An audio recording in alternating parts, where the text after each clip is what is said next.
Going to cover the ser and estar section here today. So I'm sure you've come across how interesting and frustrating it can be that in Spanish they have two words that mean to be, right? So those are ser and estar.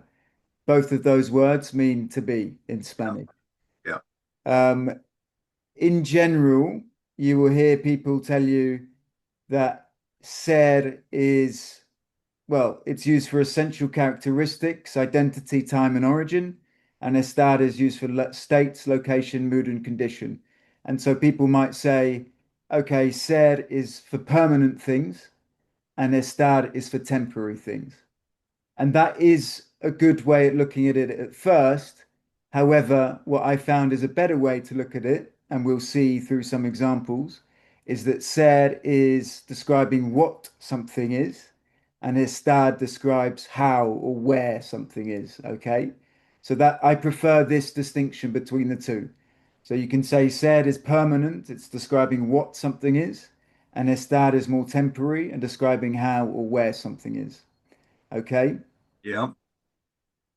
Before we move on to some of the rules, and we'll move on to examples, what I always like to have people do is just to have ser and estar drilled into their heads in the present tense, okay? Yes, Because this is the most common use you're going to have. yeah, And so this again, it's a sort of drill sergeant uh, exercise. yeah, Ser in the present tense. I'm sure you've come across soy, eres, es, somos, yes, soy, som. yes, And estar is estoy, estás, está, estamos, estáis, están. Okay, so yeah. yo, I am, tú, you, él, ella, usted, nosotros, vosotros, and ellos, ellas, usted. Ustedes, this should say, actually. Let me correct that.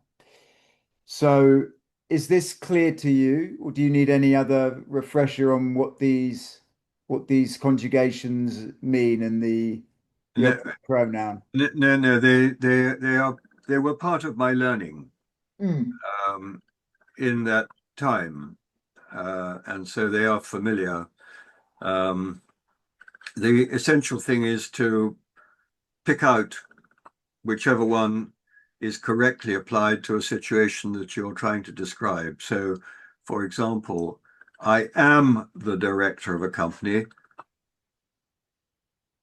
Soy or estoy. Soy, I think, is more permanent. Correct, absolutely correct. So brilliant. So it sounds like you're familiar with these. So let's move on to the rules then. So you're absolutely correct when you'd say soy dirigente de la compañía or soy el CEO. Okay, so these things are quite good to remember ser and estar. So for ser, the mnemonic is doctor, and for estar, it is place. Very good. So doctor stands for description, occupation, characteristic, time, origin, relationship. Oh, that's very good. Yeah. So description is for inherent traits or essential characteristics. So, personality traits, sizes, materials. So esas casas, those houses, son grandes. So we're referring to the description of the houses. And for a person as well, ella es simpática. She is nice. It's a sort of character trait, a quality that she has. So Yeah. it's kind of more permanent. And Yeah. again, a description as well. El coche es rojo. Yeah. Occupation, this is what you just mentioned here. Yeah. So you're going to use ser because it is a permanent thing. Soy médico. Mi hermana es profesora. Seeing. Um, and one thing to look out for, so ojo, and ojo in Spanish means eye, literally. But when you say ojo like this, it means watch out, be careful. So if someone says ojo to you, that's like be careful, pay attention. So Okay. in Spanish with ser and occupations, you never use the article un or el. So in Yeah. English, you would say, my sister is a teacher, but in Spanish, you wouldn't say a. You would omit the article. So you just say, Yes. mi hermana es profesora. See. So that's something that's interesting about Spanish. Yes. You don't include the article with occupation. Okay. Characteristics, again.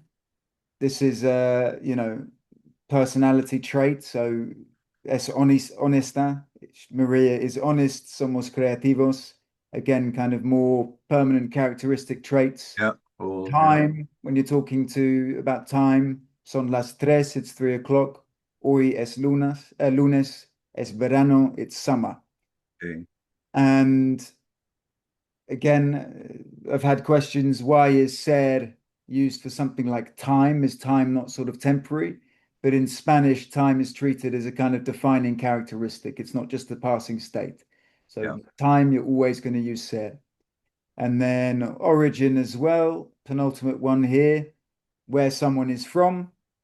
Somos ingleses. We are English. Sandra es de México. Sandra is Mexican. Tus colegas fueron españoles. Your colleagues were Spanish. And then relationship as well.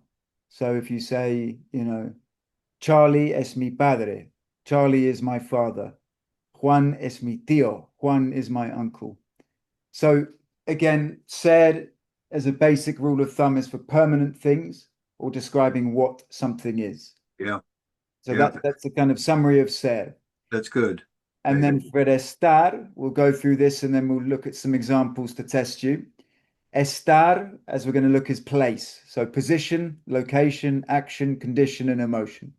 So position refers to the physical posture or placement of something. So if you say, el bebé está acostado, the baby is lying down. Los libros están allí, the books are over there, encima de la mesa, ahead of the table, on top of the table. So that's kind of, it's a more temporary thing, basically. So that's Yeah. going to be estar. Yeah. Location is an interesting one because usually you're going to use estar. So Madrid está en España.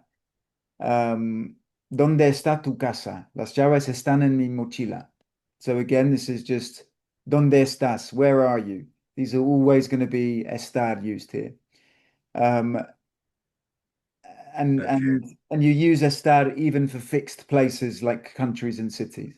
So this one I would say is kind of different to the rule, which again is why I don't like the simple definition that ser is for permanent and estar is Yeah. for temporary, because Yeah. Madrid is in Spain. That's not a temporary thing. Always will be. Yeah. Exactly, but you're going to use estar because Yeah. it's describing, kind of how something is. Yeah. But there is one exception for events for in situations where you use ser, and that is for the location of events. So I'm sure you would have come across this in your time. La reunión es en la oficina. The Okay. meeting is in the office. Okay. And then Okay. action as well, and all of those things, and emotion. Yeah. Then there's a bit on adjectives which change depending on whether you use ser or estar. Yeah. So, David es listo means David is smart, and David está listo means David is ready. So Okay. sometimes there's adjectives which change. All of those you will find in here.